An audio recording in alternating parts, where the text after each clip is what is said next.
What is up, Tiger fans? Welcome back to the channel. Wow, what was that?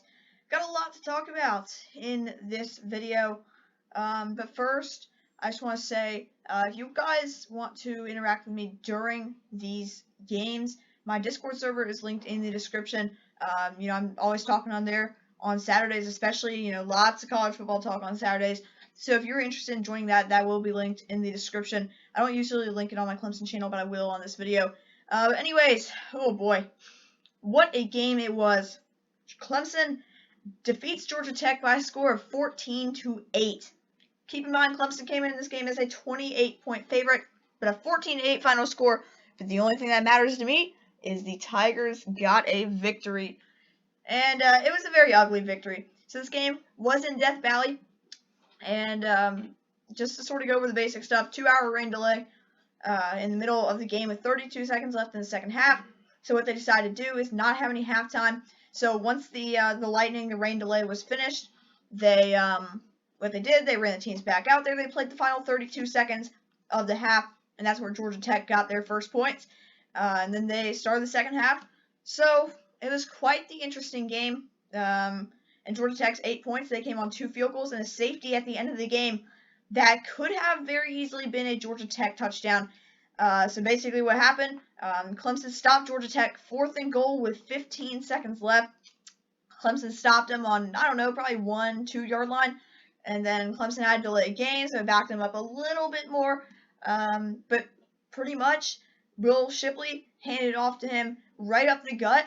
And he fumbled. The offensive line couldn't get any push. He fumbled, bounced into the end zone, but luckily Clemson recovered it. So instead of it being a Georgia Tech touchdown, it was only a safety.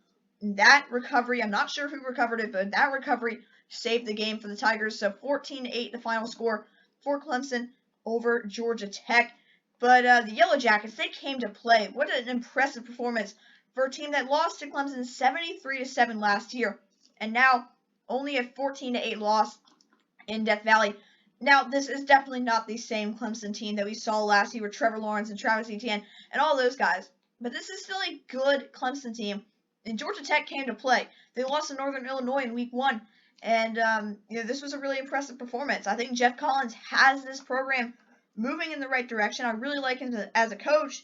And while that Northern Illinois loss was concerning, it's these types of games that are going to keep Georgia Tech fans interested and keep Georgia Tech fans optimistic about this program and its development with Jeff Collins after Paul Johnson's retirement. DJ Uiagalelei, he struggled again. He was, to be honest, outplayed by Georgia Tech quarterback Jordan Yates.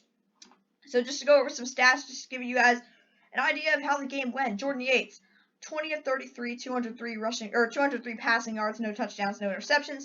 Also had 32 rushing yards, had a couple nice plays just on scrambles.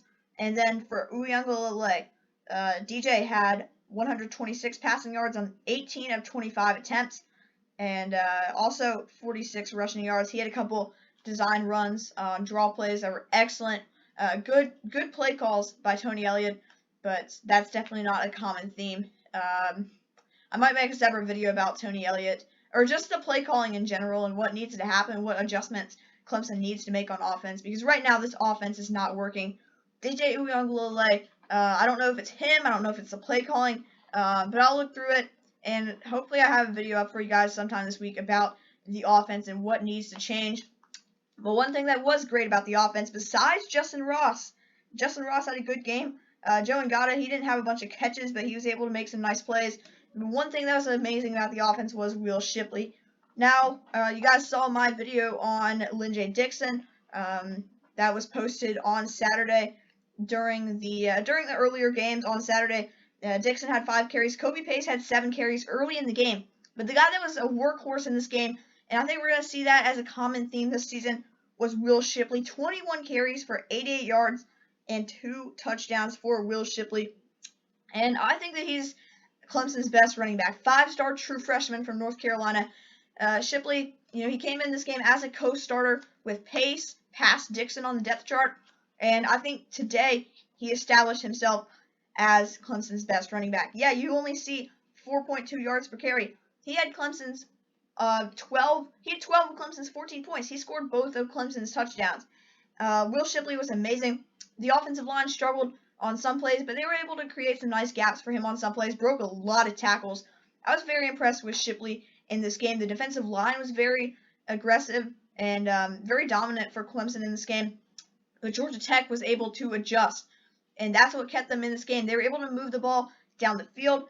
Now they obviously only scored. They didn't score a touchdown. They only scored 6 points on offense. But it was still a nice game for Georgia Tech. They just couldn't convert on third downs. 3 of 13 on third down conversions, and then 2 of 3 on fourth downs. So they were able to get some of those. But, it was the adjustments from Georgia Tech. Very, very impressive. Clemson was able to slow down a strong Georgia Tech run game. Only 106 rushing yards for the Yellow Jackets. But they were able to adjust. They were able to help out Jordan Yates and get him some very comfortable passes against a good Clemson defense. He got hit a lot. The defensive line was great. So Jordan Yates, he played very well. 203 passing yards. But Georgia Tech, you look at them as a rushing team with Jahmyr Gibbs and the talent that they have in the running back room. Jordan Mason, Yates is a mobile quarterback. But, Clemson shut down the run game. Georgia Tech still was able to produce on offense. So I thought that was very impressive. I wanted to point that out. Jeff Collins, I think he's doing an excellent job. I think that he's hired a pretty solid staff around him as well. Georgia Tech definitely moving in the right direction. But also, Clemson, I think this team is definitely much different than they were, over the past couple of years. DJ Uiagalelei, I'm not entirely sure that he's quite ready for the spotlight and a full-time starting job. I think last year, especially in that Notre Dame game, it was nice that Trevor was on the sideline to help him out. I think a guy like Trevor being that great of a leader was certainly helpful to DJ. And now him having to go out there and do it all by himself, this was just his 5th start. And it was another rough showing for the true sophomore. I still have a lot of hope. He's still got a season and a half left before he becomes draft eligible. So still a lot of time left in DJ's Clemson career. So I'm not quite to the point where I'm worried, but this offense is, to be honest, dysfunctional. Clemson scored 73 points on Georgia Tech last year, 14 on them this year. And also the officiating, it wasn't good. I don't really like to complain about the officiating because I feel like it's just sort of an excuse that, it's just one of those excuses that sure it impacted the game, but still your team could have been in a more comfortable position. But I feel like I have to mention what the refs did. Now, I will say they were able to get the Georgia Tech targeting call correct later in the game, but in the first half, Xavier Thomas, he had a hit in the quarterback's chest, in Jordan Yates' chest. He hit him in the chest, lowered his helmet, but it seemed like he brought it back up before the end of the hit, and they did not call that targeting. Now, Trenton Simpson had a very similar hit in the second quarter, but they did call that targeting, and I thought that was kind of a weird call because it was pretty much the same exact hit, but luckily it was in the first half, so Simpson will not miss any time next week against NC State.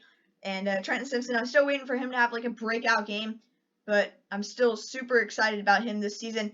And, James Skalski, he had an amazing game. Brian Brzee, that entire defense was amazing, but they were so exhausted because the offense could not produce. Georgia Tech got the onside kick recovery. If you guys were on my Discord server for that, you guys knew I was panicking. I was very, very afraid.